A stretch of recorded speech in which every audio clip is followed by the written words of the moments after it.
Hello everyone. অনেকগুলো video জমে রয়েছে, এখন ফোনটাকে একটু পরিষ্কার করার পালা। এডিটিং করতে আমার সব থেকে বেশি কুড়েমি লাগে, এই কারণের জন্য ভিডিওগুলো খালি পেন্ডিং পড়ে থাকে। যাই হোক, এটা কিন্তু অনেক দিন আগেকার ভিডিও।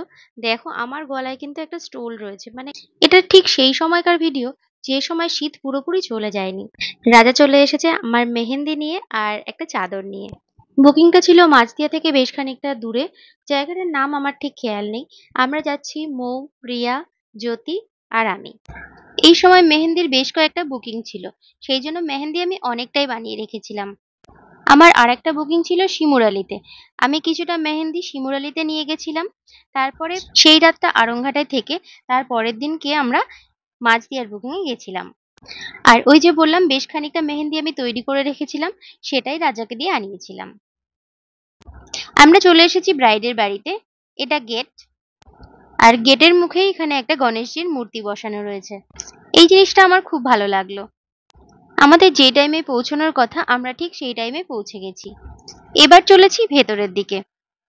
ভেতরে আসতেই এখানে দেখলাম একটা সুন্দর ডেকোরেশন করা রয়েছে।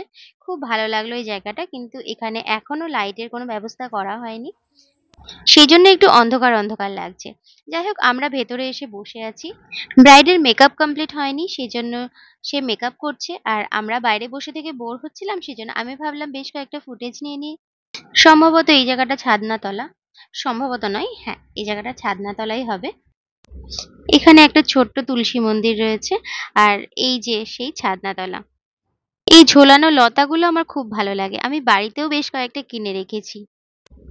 দেখো কি সুন্দর লাগে না এগুলো। আমার আর্টিস্টরা ওদিকে গল্প করছে আর আমি এদিকে এসে বেশ কয়েকটা সেলফিও তুলে নিয়েছি। ভিডিও আর ফটো নিতে নিতেও আমি বোর হয়ে গেছি, ভাবলাম একটু ঘরে ঢুকে দেখে আসি ব্রাইডের কতটা সাজ হলো। ব্রাইডের মেকআপ তখনও বেশ খানিকটা বাকি রয়েছে, যেহেতু আমাদের বাড়িতে আসারও একটু তাড়া ছিল। আর রাতের ট্রেনে মৌ আর প্রিয়া বাড়ি ফিরবে, মানে একজন যাবে চাকদাতে আর একজন যাবে আরংঘাটাতে।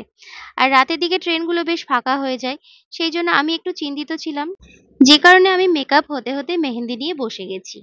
ব্রাইড আমাকে বলেছিল রেজিস্ট্রির জন্য তার হাতে তালুতে সে মেহেন্দি পরবে না, আর বাকি মেহেন্দিটুকু সে হেভি ওয়ার্কের উপরে চায়।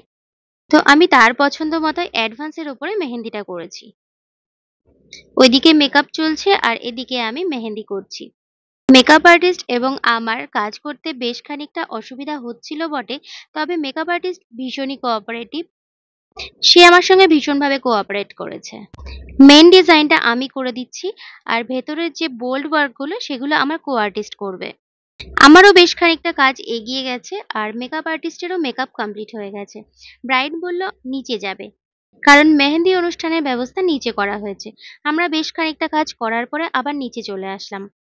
ওইদিকে মৌ পার্টি মেহেন্দি করছে, সে উপরেই রয়েছে। জ্যোতি আর প্রিয়া আমার সাথে নিচে নেমে এলো। সেদিনকে অনেকগুলো পার্টি মেহেন্দি ছিল। ফ্রন্ট সাইডের মেহেন্দিটা আমাদের কমপ্লিট হয়ে গেছে।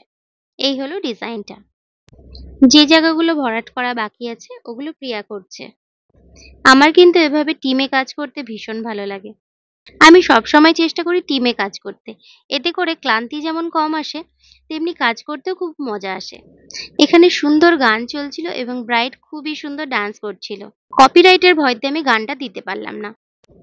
আমার ব্রাইডাল ওয়ার্ক কমপ্লিট হয়ে গেছে, কিন্তু মৌ, প্রিয়া আর জ্যোতির পার্টি মেহেন্দি তখনও কমপ্লিট হয়নি। কাজ কমপ্লিট হতে হতে সেদিনকে আমাদের অনেকটাই রাত হয়ে গেছিল। প্রায় ৮টা, সাড়ে ৮টা বেজে গেছিল। ফেরার পথে আবারও তোমাদেরকে সেই গণেশজির মূর্তিটা দেখিয়ে দিই, যেটা সেই প্রথমে দেখিয়েছিলাম। আজকের মতো এ পর্যন্তই।